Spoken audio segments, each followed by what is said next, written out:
Alors, bonjour et bienvenue. Je suis Marc Jeanneney, consultant Syndex. Je suis avec Isabelle Joyeux, elle aussi consultante à Syndex. Euh, Bonjour. avant, avant de commencer le webinaire et pour laisser le temps à tout le monde de se connecter, je vous rappelle que nous sommes actuellement en campagne sur le rôle économique du CSE et que vous pourrez retrouver le replay de ce webinaire, la présentation et tous nos supports, mémos, fiches pratiques et actualités sur les réseaux sociaux, Facebook, Twitter et LinkedIn, et sur notre site syndex.fr. Alors, pour ce webinaire, comment ça va se passer? Ça va se passer en deux temps. Dans un premier temps, nous allons rappeler en quoi consiste le rôle économique du CSE et le cadre dans lequel il s'exerce, notamment les informations dues au CSE, les consultations et les négociations. Donc tout ça un petit peu en guise d'échauffement, avant de vous présenter plus particulièrement la consultation du CSE sur la situation économique et financière, voilà, dans le but de vous aider à vous en saisir. Et enfin, nous répondrons aux questions que vous aurez posées au fur et à mesure de la présentation sur le chat. Donc, on invite vraiment à poser vos questions au fur et à mesure, voilà, pour éviter que toutes les questions parviennent à l'issue de la présentation. Et donc, en termes de durée, on sera ensemble environ 45 minutes, environ une demi-heure sur la présentation et environ un quart d'heure sur les réponses aux questions. Voilà, pour commencer, donc sur le programme, on vient de l'évoquer, on a un petit peu d'échauffement avec le rôle économique du CSE avant d'aller vraiment sur la situation économique et financière. Alors, pour commencer, pour rester dans la métaphore de l'échauffement, finalement, quel est le terrain de jeu du rôle économique du CSE? Sur cette diapositive, de façon un peu schématique, on vous présente justement les terrains de jeu de ce rôle économique. Pour commencer, pour bien jouer ce rôle économique, vous avez besoin d'informations, à la fois de documents, mais aussi, ça va aussi passer par des procédures d'information au cours desquelles votre direction va officiellement venir vers vous en vous informant d'un certain nombre de choses, nous allons le voir. Le rôle économique du CSE, il passe aussi par des discussions, notamment dans le cadre des réunions du CSE avec votre direction. Voilà, c'est un deuxième point. Il y a un espace un peu plus formel qui est celui des consultations. Donc, qui dit consultation dit aussi remise d'informations, dit du temps pour travailler et dit, en bout de processus, la remise d'un avis. On va le voir, c'est une étape très importante. C'est l'occasion pour vous de dire quelque chose de tout un tas de sujets, dont la situation économique et financière. Et enfin, vous avez un dernier espace qui est celui des négociations.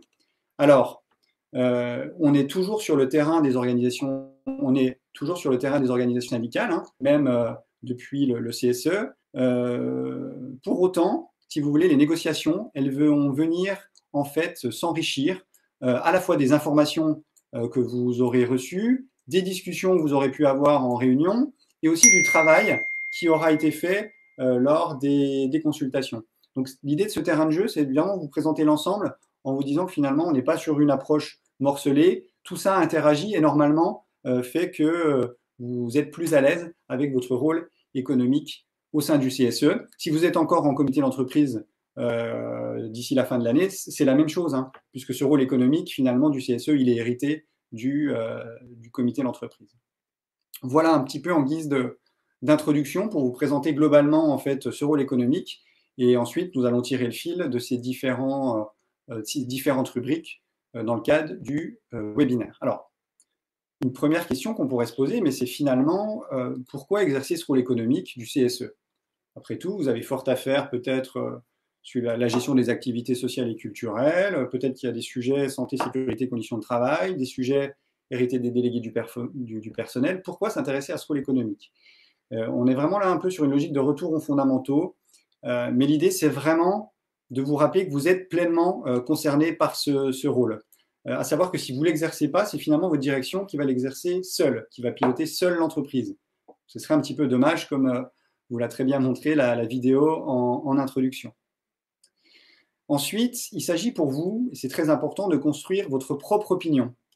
Et là, de la même façon, si vous ne saisissez pas de ce rôle, finalement, vous allez subir des discours, alors que ce soit votre direction locale, un discours du groupe, peut-être un discours de certains salariés. L'idée, c'est vraiment en tant que représentant des salariés, se redire que c'est bien votre rôle de vous faire votre propre opinion et en capitalisant aussi sur la richesse à la fois des profils des membres du CSE, de vos expériences terrain sur vos métiers, mais aussi du travail qui est fait dans le CSE, et donc notamment à l'aune des consultations, des informations et aussi des interactions avec les organisations syndicales dans le cadre des négociations. Un autre élément important, finalement, ça réside dans la nécessité pour vous de renforcer votre légitimité. Et à travers ce rôle, c'est bien une occasion pour vous de montrer que vous êtes légitime, que vous êtes crédible à endosser ce rôle, que votre direction vous doit des informations, doit en fait vous écouter, doit écouter votre avis. Et en fait, on le voit bien, nous, sur le terrain, en accompagnant les équipes, quand elles se saisissent de ce rôle-là, eh ben, finalement, ça vient cranter un petit peu le niveau d'exigence et les directions, en général, sont, on va dire, un peu plus transparentes et elles vous reconnaissent ce droit-là. Le but ultime, il est finalement de peser dans les décisions qui sont prises dans l'entreprise et de pouvoir émettre des propositions alternatives. Alors, il ne s'agit pas de dire on va basculer dans un modèle, par exemple un modèle allemand de cogestion. Quand vous remettez un avis dans le cadre d'une consultation, la direction n'est pas obligée de le suivre. Mais l'idée, c'est quand même de rééquilibrer les choses et de faire comprendre à vos directions qu'elle a intérêt à vous écouter. C'est bien ça l'idée, dans une logique un peu de gestion des risques pour elle, et de se dire, elle a des interlocuteurs qui se saisissent de ces sujets, ils ont des choses intéressantes à dire, il serait dommage de passer complètement à côté. Voilà en guise, on va dire, un petit peu d'introduction sur pourquoi exercer ce rôle économique. On va maintenant aller sur une représentation schématique des informations et consultations, mais qui vont faire l'objet d'un zoom dans les minutes qui suivent. Donc je vais être assez rapide. L'idée, c'est de se dire que quand on parle d'information, on est à la fois en fait sur des informations qui sont dues de façon spontanée au CSE après les élections. Il y a un certain nombre d'informations qui vous sont dues à ce moment-là, notamment sur l'insertion dans le groupe. C'est des informations qu'on vous doit dès que vous êtes élu. Et puis, pour les plus de 300 salariés, on vous doit les informations de façon trimestrielle. Par exemple, l'évolution générale des commandes et le suivi de la production. Vous voyez, donc tout ça est assez normé. Et puis, il y a un moment important lors des consultations où là, on vous doit des documents, du temps, et on vient recueillir votre avis, c'est très important, à la fois dans le cadre de consultations récurrentes. On va bien sûr parler de la situation économique et financière, mais il ne faut pas oublier la politique sociale et la consultation sur les orientations stratégiques, puisqu'on va le voir, des liens très forts entre ces trois consultations. Et puis, ponctuellement, en fonction d'événements spécifiques dans l'entreprise, on va aussi, votre direction doit déclencher des consultations. C'est le cas notamment dans le cadre de restructuration ou plus globalement dans le cadre de modification de l'organisation économique et juridique. Voilà pour le cadre global. Maintenant, Isabelle, est-ce que tu pourrais nous en dire un petit peu plus sur justement ce qui relève des informations? Alors, oui, pour compléter sur les informations, c'est vrai que un des enjeux pour construire sa vision de la situation économique et financière et pour donc jouer son rôle économique, il est important d'obtenir de l'information et de l'information pertinente et adaptée au contexte de l'entreprise. Alors, il y a un cadre qui existe, puisque la loi fixe un socle minimal d'informations à remettre au CSE, une information qui est remise de façon périodique, et aussi des informations en vue des consultations. Et ces informations, elles sont mises à disposition dans la base des données économiques et sociales, la BDES, dont le contenu peut être négocié. Donc ça, c'est un dispositif assez récent. À défaut d'accord, c'est le décret du 27 décembre 2007 qui s'applique et qui prévoit une liste très, très longue, exhaustive d'informations.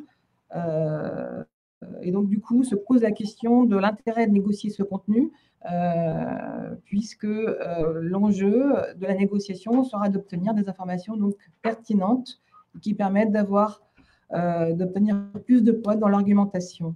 Si ce n'est pas le cas, on a toujours la possibilité d'obtenir l'information prévue par le décret, donc à défaut d'accord. Donc, la négociation, oui, mais si cette négociation conduit vraiment à une amélioration du contenu de la BDES. Voilà. Alors, pour compléter aussi sur les enjeux des consultations, Il faut se rappeler que au terme de la consultation, le CESE rend son avis. Alors, pourquoi rendre un avis? Donc, pour vous, donc c'est le moyen de laisser une trace de vos observations. Donc, ça rend visible votre action économique, en tout cas au cours des séances du CSE. Ça fait entendre votre voix, tout simplement, et ça permet aussi de porter des propositions. Alors, qu'est-ce qu'on met dans un avis? Un avis, ce n'est pas nécessairement pour ou contre. Ça peut être une description de la situation telle que vous la comprenez, hein, ce qui permet de poser le cadre de la discussion avec la direction. Ça peut être aussi une description des carences, des points de vigilance que vous identifiez. Ça peut être aussi des propositions très concrètes lorsque vous l'estimez nécessaire. Il y a des situations où effectivement le CSE a tout intérêt à faire des propositions. Voilà, donc l'idée c'est aussi d'apporter des arguments. Et donc là, c'est tout l'intérêt de l'expertise auprès du CSE, hein, qui justement a pour objet notamment d'aider le CSE à construire son argumentation. Alors, donc il faut donc rappeler que ces consultations vous donnent la possibilité de vous faire assister par l'expert. Donc le cadre de l'expertise, donc il est prévu par le Code du travail. Hein, donc vous avez l'article L23-12-17 donc, qui rappelle les consultations annuelles obligatoires, donc orientation stratégique, politique sociale et situation économique et financière. Et vous avez l'article 23-15-88 qui porte plus particulièrement sur la consultation situation économique et financière, qui est qui permet de faire appel à l'expert dans le cadre d'une mission légale financée donc à 100% par la direction. Voilà. Donc, je rappelle quand même que le contenu et la périodicité des consultations sont négociables. Donc, ça fait partie de sujets donc, sur lesquels vous êtes peut-être interpellé par vos employeurs. Donc, l'important, c'est de veiller à ce que les prérogatives soient respectées. Il faut rappeler qu'à défaut d'accord, hein, ces consultations annuelles obligatoires ont lieu chaque année. Voilà. Alors, on va passer en revue un certain nombre d'idées reçues hein, concernant l'expertise. Donc, je vais un peu jouer le rôle d'une élue de CE. Hein, donc, je vais donc interpeller mon collègue Marc. Donc, c'est vrai que ça part d'observations et de choses qu'on entend souvent. Voilà, donc, est-ce que c'est au CSE, finalement, de payer les expertises? On entend que la direction nous dit que si on veut faire appel à l'expert, eh bien, ça sera à financer sur le budget de fonctionnement du CSE.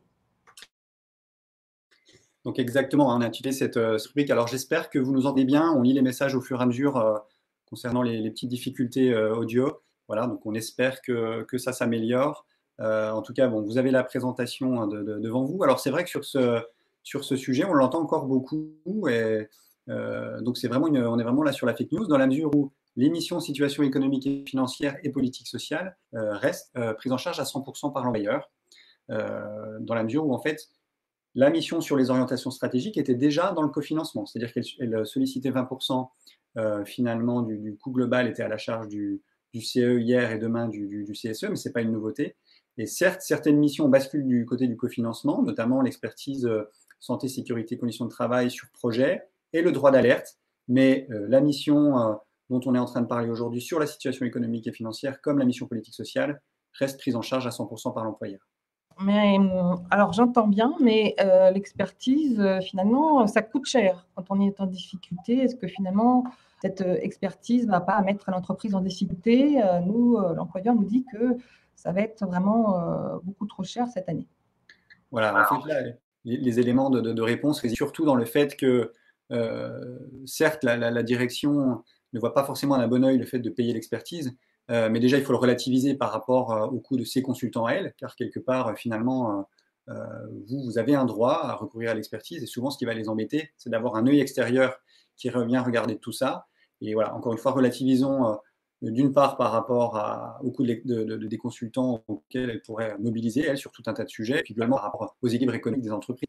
Pour vous donner une idée, elle intervient aussi dans des entreprises en difficulté, et même en redressement judiciaire, et elle trouve les marges de manœuvre pour payer l'expert. Donc là aussi, on est plutôt sur une fake news ou plutôt sur de l'intimidation ou une volonté de vous décourager dans ce sens.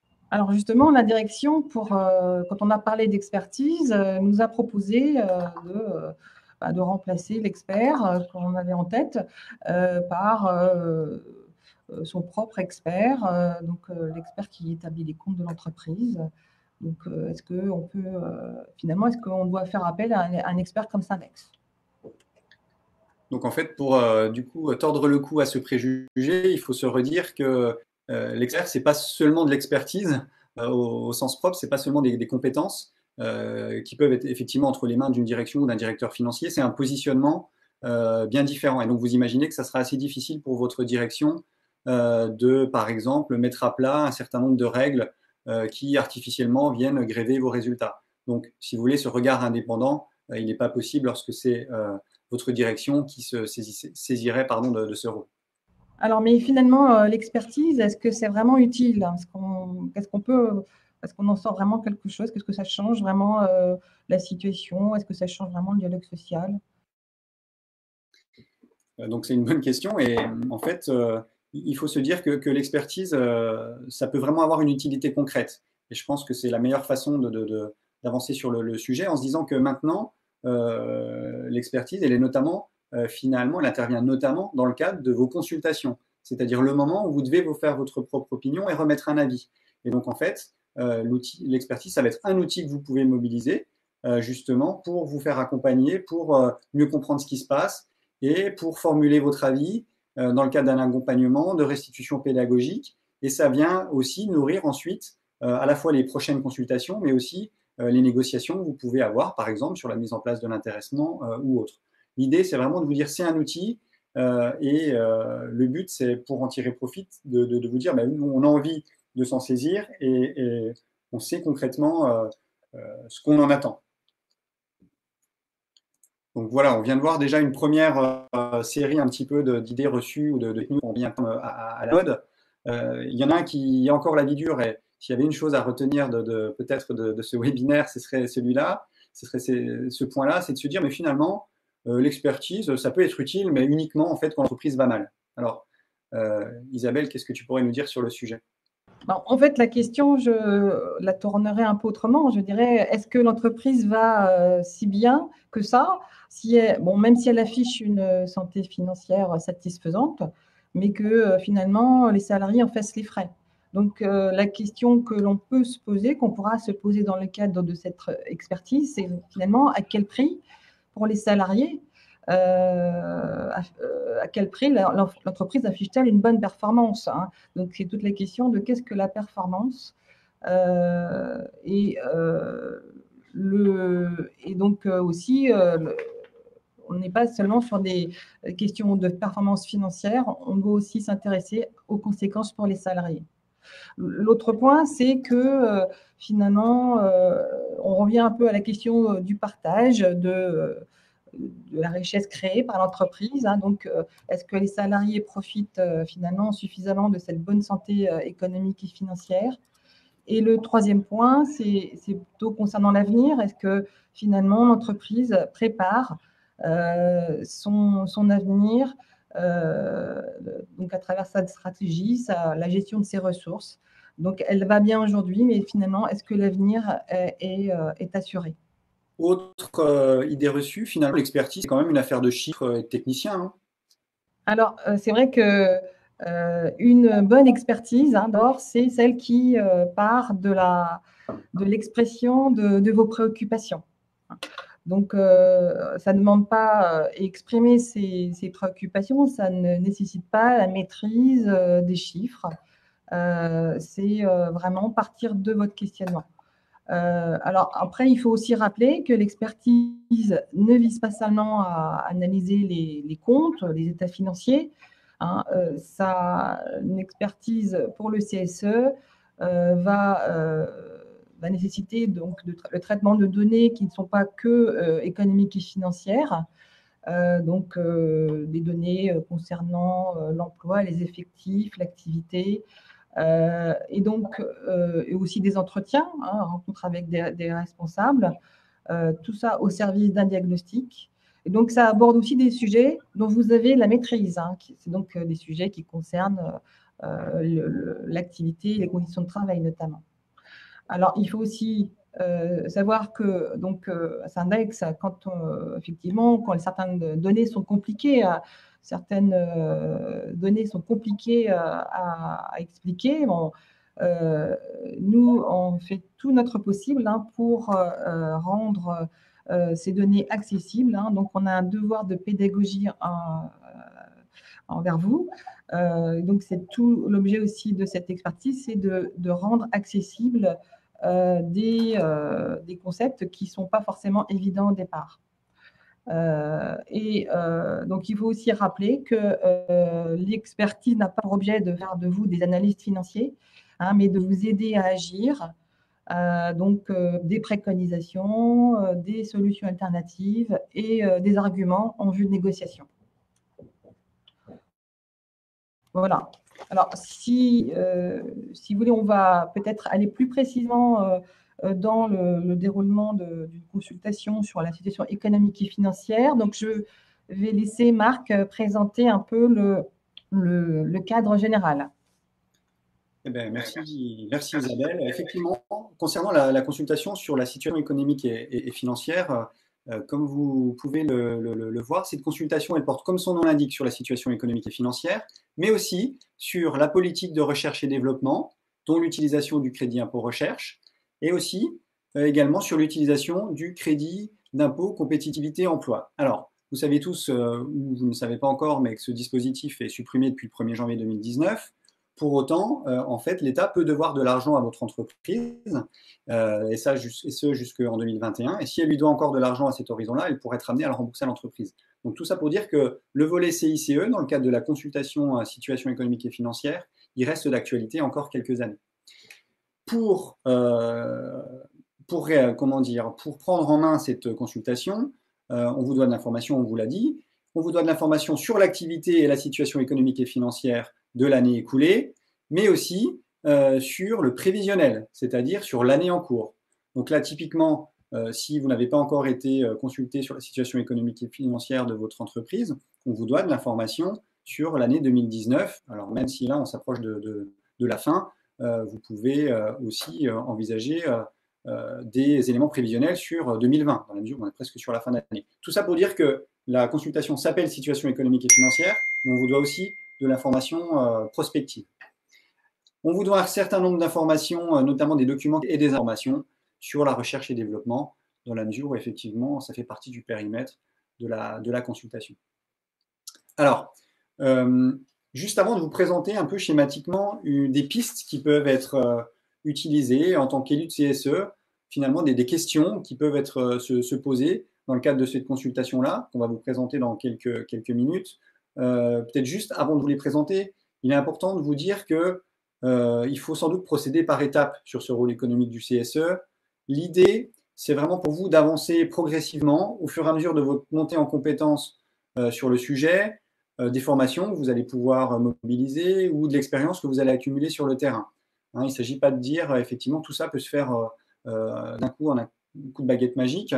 Et bien sûr, ça s'articule avec les autres prérogatives du CSE, et notamment la santé, la sécurité et les conditions de travail.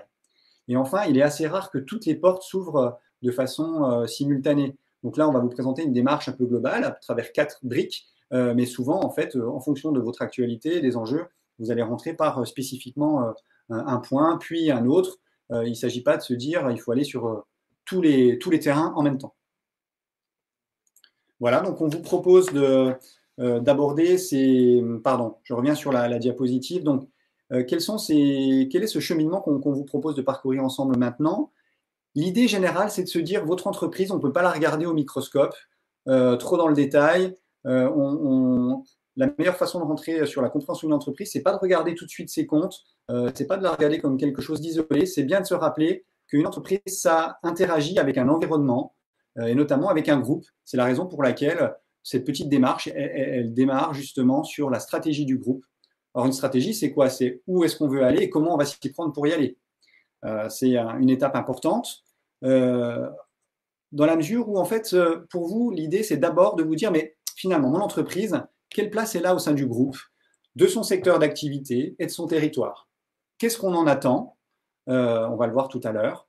Et du coup, quelle stratégie est mise en œuvre? Donc, pour quel objectif et comment? Et quels sont les moyens dont elle dispose? L'idée, c'est effectivement, si l'entreprise n'a pas de stratégie, c'est pas bon signe. Ou si elle a une stratégie qui n'est pas en adéquation avec ses moyens, c'est pas non plus une bonne nouvelle. Donc, c'est intéressant de se poser ces questions et vous, en tant qu'élu de CSE, d'aller questionner votre direction déjà sur ces deux premières briques. Les deux autres briques, elles vont se dire, mais comme l'a dit tout à l'heure Isabelle, finalement, l'entreprise, peut-être qu'elle va bien, mais à quel prix pour les salariés? Et donc, comment les salariés sont mis sous tension dans le cadre de la recherche de la performance? Et enfin, finalement, même si l'entreprise va bien, elle dégage de la valeur, très bien, elle dégage de la richesse, mais comment cette richesse se répartit entre les différents acteurs? On va le revoir dans quelques minutes. Donc, vous voyez bien que sur tous ces sujets, on est sur de l'économique, mais il y a aussi un lien avec la stratégie et il y a aussi un lien avec la politique sociale. Parce que le but, c'est pas, dans votre avis, c'est vraiment de faire du lien entre tout ça. Et ce qui vous intéresse, vous, notamment, c'est aussi quelles conséquences tout ça peut avoir sur les salariés. Donc, on vous propose maintenant d'aller zoomer sur la première brique de questionnement. Et donc, Isabelle, je te repasse la main. Oui, alors si vous l'avez bien compris, donc, ce qu'on vous propose, hein, c'est de passer en revue un peu les grandes questions par lesquelles vous pouvez vous investir ou aller sur ce terrain économique. Donc la première, c'était donc le rôle de l'entreprise au sein de son groupe, de son secteur d'activité et de son territoire. Donc là, l'objectif pour le CSE, c'est de saisir le pouvoir économique de l'entreprise et son degré d'autonomie. Donc ça renvoie à des questions d'organisation juridique et économique, d'actionnariat, de sources et modalités de financement, donc apportées par le groupe, et de prix de transfert. Alors, l'enjeu ici pour le CSE, donc pour l'expert hein, qui l'accompagne, c'est d'identifier comment l'entreprise s'insère dans son secteur d'activité, de son territoire, son groupe et les contraintes qui en découlent. Donc, ça veut dire, en gros, dans la chaîne de valeur, est-ce qu'on est plutôt une entreprise qui sait tirer son épingle du jeu ou qui subit la pression des autres? Dans le groupe, est-ce qu'on est vu comme un centre de coût ou un centre de profit? Voilà, c'est de comprendre la place de l'entreprise. Ensuite, ce qu'il faut comprendre, c'est les règles qui organisent les flux économiques et financiers avec le groupe.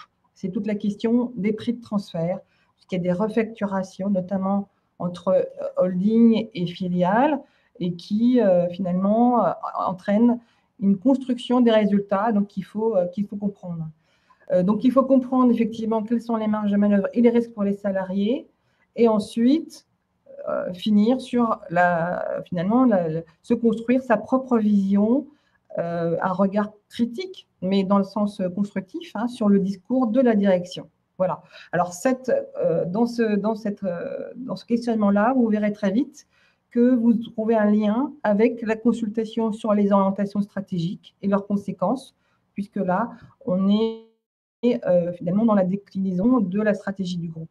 Alors, ensuite, vous avez un autre, concernant toujours la stratégie, la façon dont elle est mise en œuvre par l'entreprise, et donc la question des moyens dont elle dispose, compte tenu de sa place dans son groupe et dans son secteur d'activité. Donc là, l'idée, c'est d'anticiper les conséquences possibles de la stratégie de l'entreprise. Donc là, on va s'intéresser au plan stratégique, évidemment, à la politique d'investissement, à la gestion prévisionnelle des emplois et des compétences et aux ressources financières. Est-ce que l'entreprise, finalement, a les moyens de dérouler, de mettre en œuvre cette stratégie? Et donc là, l'enjeu, ça va être d'avoir de la visibilité sur cette stratégie définie par les dirigeants de l'entreprise ou le groupe, parce que le groupe ou les dirigeants vont communiquer d'une certaine façon sur la stratégie, mais il faut savoir précisément comment cette stratégie se déroule, notamment sur le plan opérationnel. Confronter cette stratégie aux politiques d'investissement Donc, quand on parle d'investissement, bah, ça peut être de l'investissement industriel, mais ça peut être commercial ou RH, formation ou en recrutement. Il faut aussi pouvoir évaluer les moyens financiers dont dispose l'entreprise et donc toujours construire sa propre vision, hein, pour pouvoir porter un regard critique sur le discours de la direction et éventuellement proposer des alternatives. Donc là, on est vraiment en lien avec également la consultation sur les orientations stratégiques et la négociation sur la gestion prévisionnelle des emplois et des compétences. Voilà. Donc, Marc, je te laisse compléter. Oui, tout à fait. On peut poursuivre ce cheminement-là à travers les quatre briques qu'on vient d'évoquer tout à l'heure en introduction. On arrive maintenant à la question de la mise sous tension des salariés. Là, l'objectif, c'est vraiment pour vous d'être sur une logique de préserver le collectif de travail en vous disant, mais finalement, une entreprise, c'est pas uniquement des machines et des capitaux, c'est accessoirement quand même aussi, je suis ironique, hein, vous l'avez bien compris, des salariés et de l'intelligence et des compétences. Donc l'idée, c'est vraiment de se dire, mais finalement, quelles sont les attentes envers l'entreprise? Quel est le niveau de performance? Jusqu'où? À quel rythme aussi on vous laisse le temps d'atteindre ces niveaux de performance pour ensuite regarder comment ça vient mettre sous tension le collectif et notamment aussi dans une logique un peu de flexibilisation qu'on peut voir à travers le recours à l'intérim, la sous-traitance, la mise en place de l'annualisation du temps de travail, mais aussi des politiques qui limitent les augmentations générales ou qui individualisent et qui flexibilisent. Voilà, l'idée, c'est vraiment de faire le lien, encore une fois, déjà pour se faire une idée de la situation, et ensuite pour pouvoir, vous, en tant qu'élu, peser sur une autre façon de faire. Donc, vous voyez bien que là, on est à la fois sur la consultation de situation économique et financière, mais ça peut aussi nourrir votre travail sur la politique sociale, la consultation sur la politique sociale, et aussi nourrir les organisations syndicales dans le cadre des négociations, alors ex-NAO et qualité de vie au travail. Concernant le dernier volet sur le partage de la valeur, qui est très important, schématiquement, la richesse qui est créée dans l'entreprise, elle va se répartir à la fois avec les clients qui font appel à vos services ou qui achètent vos produits, mais aussi les fournisseurs qui vous permettent de délivrer ces services ou de produire ces produits, et les sous-traitants. La richesse, elle va être aussi finalement partagée avec l'État, mais dans les deux sens, hein, à travers les impôts que l'entreprise va payer ou les crédits d'impôt ou les subventions dont elle va pouvoir bénéficier, l'État et les collectivités locales. Le groupe et les actionnaires jouent un rôle important, notamment à travers alors les dividendes qui peuvent remonter tout au-dessus, mais aussi des règles, des mécaniques qui peuvent faire que la valeur aille dans d'autres sociétés du groupe, c'est souvent le cas. Les banques qui finalement en prêtant de l'argent exigent un certain nombre d'intérêts ou d'autres éléments et donc se voient elles aussi bénéficier de la richesse créée dans l'entreprise, et bien sûr les salariés. Et enfin, il y a ce qui reste au niveau de l'entreprise. Donc l'idée de cet axe, c'est vraiment pour vous d'avoir une idée de finalement, est-ce que l'entreprise, elle prépare l'avenir, et notamment, elle se donne les moyens de financer ses investissements à venir, et est-ce que les salariés qui contribuent à la création de la richesse en bénéficient dans des proportions finalement suffisantes. Il y a une question qui est posée sur la question de… Donc, dans le cadre finalement de ce questionnement, vous pouvez faire appel à un expert, et dans le cadre de la mission situation économique et financière, on peut être amené à réaliser des analyses de rémunération. Mais par rapport à la question qui est posée sur le chat, sur les différences entre hommes-femmes, la réponse c'est que ces analyses détaillées de rémunération sont plutôt à envisager dans le cadre de la consultation sur la politique sociale. Mais effectivement, pour répondre à ces questions qui sont posées, on peut être amené à réaliser des analyses des politiques de rémunération. Voilà, et là aussi, ça fait lien avec la consultation sur la politique sociale, et ça peut donner des billes, des éléments pour les organisations syndicales qui vont aller justement négocier les NAO, même si maintenant elles s'appellent rémunération, temps de travail et partage de la valeur ajoutée. Voilà, on a peut-être à peine dépassé le temps de présentation, mais ce qu'on vous propose, c'est maintenant de conclure la partie présentation de ce webinaire par l'intermédiaire d'Isabelle, et puis ensuite on tentera de répondre au mieux aux questions que vous avez posées au fur et à mesure de la présentation. Alors, c'est vrai qu'on a un certain nombre de questions. Je vais donc les reprendre. Hein. Donc, on a Frédéric qui nous demande s'il n'est quand même pas de l'intérêt du CSE de s'intéresser quand même au coût de l'expertise, parce que certains experts ont parfois la main un peu lourde, et il ne faudrait pas que que ça porte discrédit au CSE. Alors, cette question, elle est très importante, hein. Donc, effectivement, c'est quand on dit que c'est à la charge de l'employeur, ça ne veut pas dire que ça n'intéresse pas le CSE. Effectivement, il faut vraiment que le CSE s'intéresse à cette expertise, donc dans toutes ces dimensions. Donc, il y a le cahier des charges, je dirais. C'est-à-dire quelles sont vos demandes, et de voir avec l'expert ce qu'il entend réaliser, comment il entend mener ses investigations pour répondre à vos attentes. Donc, il y a, je dirais, ce qu'on appelle, nous, dans notre jargon, les axes de mission. Mais il y a aussi, évidemment, à s'intéresser sur le coût de l'expertise. Il arrive que on rencontre effectivement des CSE, des CE encore aujourd'hui qui ont eu affaire à des experts peut-être un peu trop chers par rapport à la prestation. Ça arrive. Donc, c'est vrai que c'est un peu de votre responsabilité de vous assurer qu'il y a une cohérence entre les honoraires prévisionnels et le programme de la mission. Voilà, donc c'est vrai que ça vous revient évidemment de faire ce travail, parce que si l'expertise ne convient pas et que c'est un coût inutile, c'est vrai que vous risquez de l'entendre pendant longtemps, et donc il faut éviter de se mettre dans cette situation. Hein, donc, voilà. Alors, Frédéric nous demande aussi, l'employeur nous dit que l'argent qu'il doit consacrer à l'expertise sera autant d'argent en moins pour les augmentations salariales. Que peut-on lui répondre? Alors, ça, c'est quelque chose qu'on entend souvent, hein, c'est vraiment très fréquent, puisque en fait, l'employeur est prêt à beaucoup d'arguments pour éviter que le CE fasse appel à l'expert, hein. On entend beaucoup ce type d'argument, mais c'est vrai que là, c'est vraiment un raisonnement un peu par l'absurde, hein, puisque c'est un peu comme si vous considériez que c'est le coût de l'expertise qui fait que le résultat ou le budget des augmentations va être réduit, hein. On peut aussi parler des expertises et des conseils auxquels la direction fait appel. On peut toujours extraire un coût particulier pour expliquer les difficultés de l'entreprise. Donc, l'argument n'est pas très solide. La question de fond, c'est en quoi ça dérange la direction. C'est en quoi ça dérange la direction. Et, je crois que c'est Frédéric aussi qui posait une question sur finalement l'expertise dans le cadre finalement de CSE, d'un CSE central et de CSE d'établissement.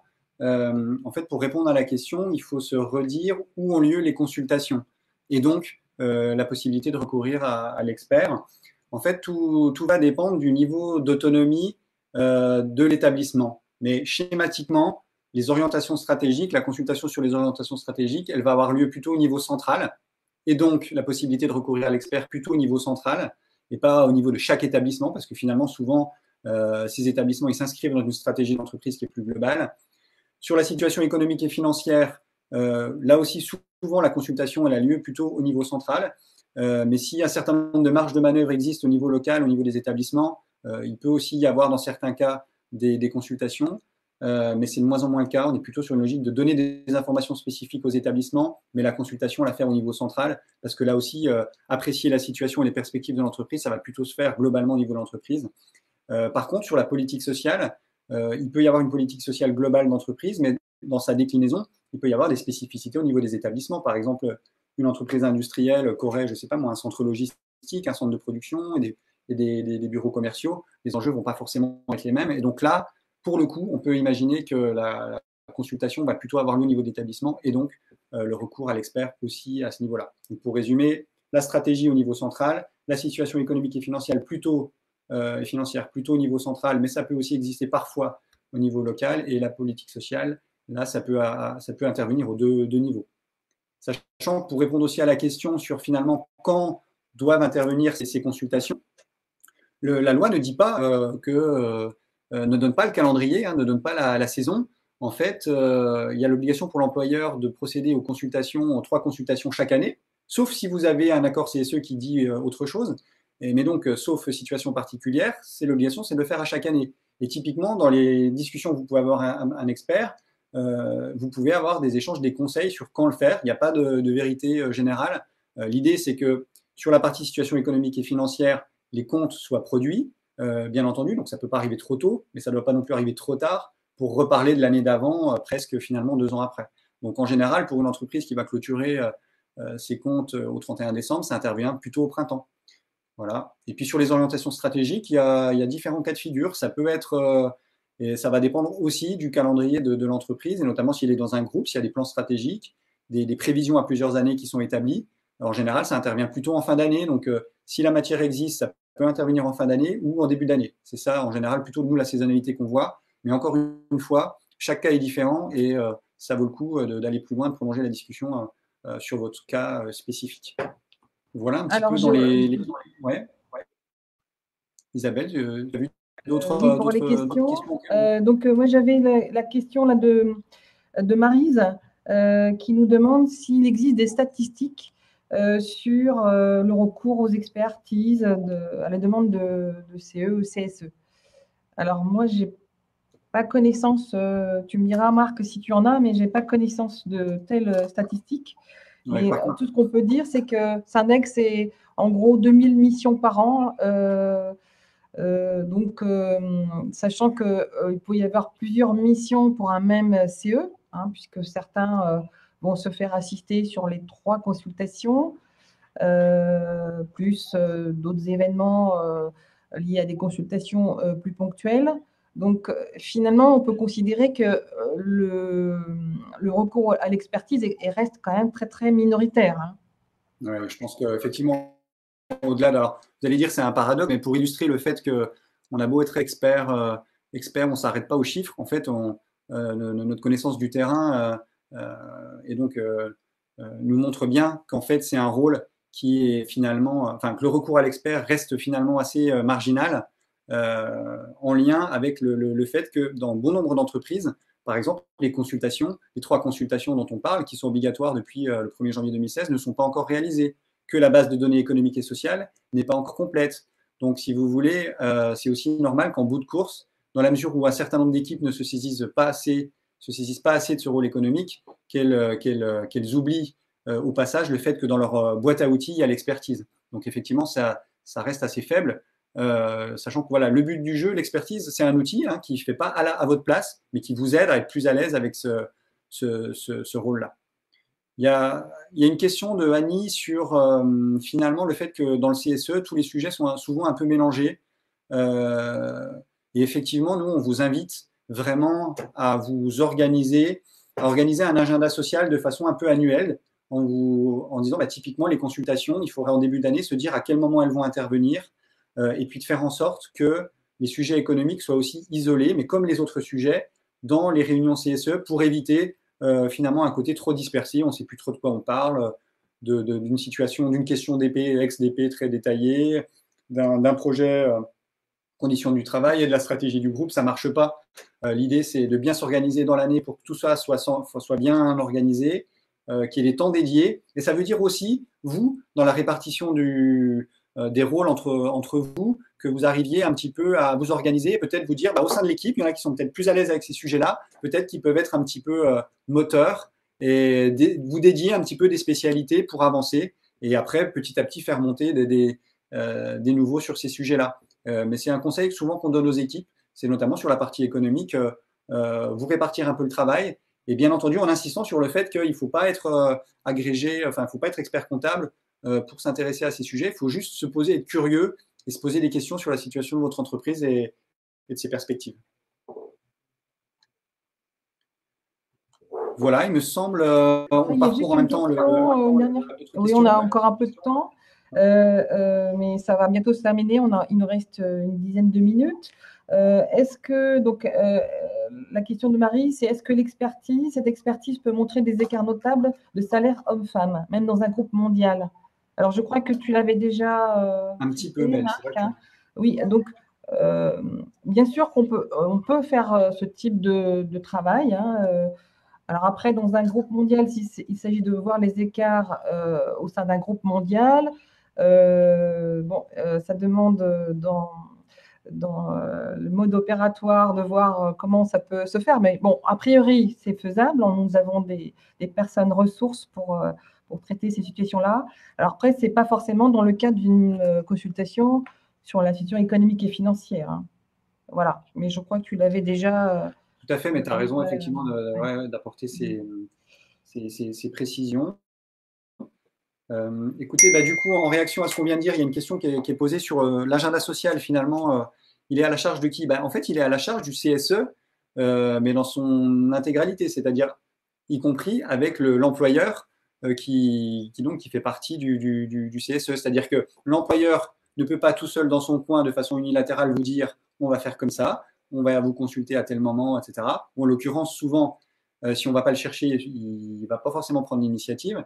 Mais de la même façon, les élus du CSE ne peuvent pas imposer leur façon de voir les choses. L'idée, c'est vraiment de mettre sur la table les 3 consultations, de regarder quand les éléments sont disponibles pour venir alimenter ces consultations, quand c'est le plus pertinent d'en parler, et à ce moment-là, vous vous mettez d'accord. Et le conseil, c'est vraiment de l'acter dans un PV de CSE pour que ensuite, ça soit la feuille de route de l'année, que vous puissiez vous organiser pour ces consultations. Ça veut dire aussi, par exemple, parfois faire des réunions préparatoires entre vous pour regarder les documents qui vous auront été transmis, pour poser des questions, et à la fin, peut-être pour préparer votre avis, voilà, de façon très, très concrète.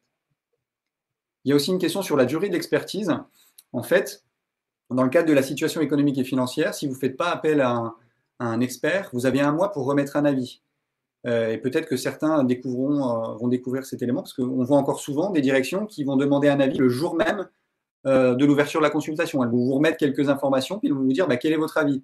Ben, en fait, non, vous avez un mois sans expert pour remettre un avis. Donc c'est un temps à utiliser pour poser des questions, pour demander des éclairages et pour formuler votre avis. Si vous avez recours à un expert, en fait, le délai passe à 2 mois. Donc ça laisse plus de temps à l'expert, du coup, pour travailler, pour demander des informations, pour faire des entretiens, pour faire un rapport, pour venir vous le présenter, l'expliquer et pour vous aider à présenter l'avis. Sachant que parfois certaines missions, en fonction des sujets, peuvent prendre un peu plus de temps. Mais en tout cas, l'idée, c'est que l'expert reste en interaction proche avec le CSE pour voir en fonction des urgences, des attentes, pour régler ça. Mais retenez peut-être sans expertise la consultation 1 mois et avec expertise 2 mois. Ça vous donne une idée. Et l'idée, c'est de ne pas trop perdre de temps et de ne pas venir chercher l'expert à la dernière minute dans l'urgence. Si vous n'avez pas le choix, ce n'est pas grave. Mais dans l'idée, retenez cette logique d'anticipation. Plus tôt vous y prendrez, mieux ça se passera. Alors, on a une question de Arnaud qui concerne finalement la difficulté, le manque de coopération de direction par rapport au déroulement de l'expertise. Alors, c'est vrai que c'est quelque chose qui peut arriver. Alors, il faut savoir que les axes de mission, c'est bien les élus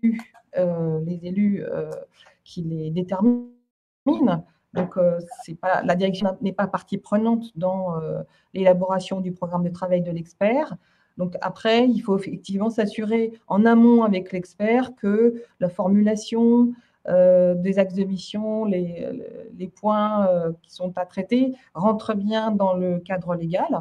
Mais une fois que ces précautions ont été prises, voilà, c'est les élus qui portent les axes de mission. Ensuite, c'est à l'expert d'obtenir les informations nécessaires pour faire le travail auprès de la direction. Alors, c'est vrai que si c'est difficile, nous, on s'appuie sur notre service juridique pour faire avancer. Donc, on attend aussi que les CESN nous soutiennent dans ces démarches. Mais si vous voulez, bon, il y a différentes façons d'insister. Bon, l'idée, c'est de ne pas arriver à un conflit ouvert d'entrée de jeu. Donc, on essaye quand même toujours de rencontrer la direction, de lui expliquer le pourquoi de la mission, comment on travaille.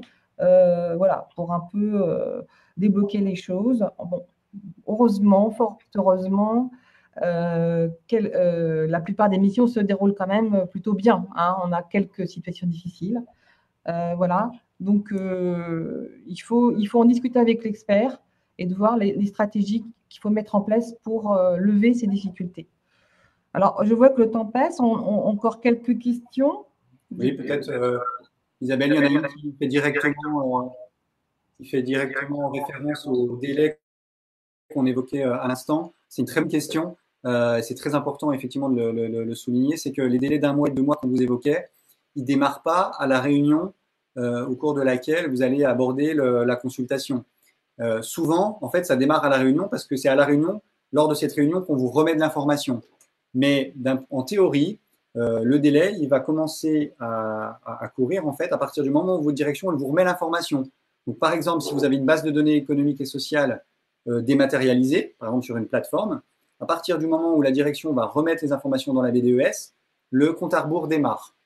Donc, c'est aussi la raison pour laquelle souvent on insiste sur le fait que c'est important que vous soyez prévenu de l'alimentation de la base de données économiques et sociales. Parce que si la direction s'en tient au texte, c'est bien ce qui déclenche le chronomètre, les délais pour les consultations.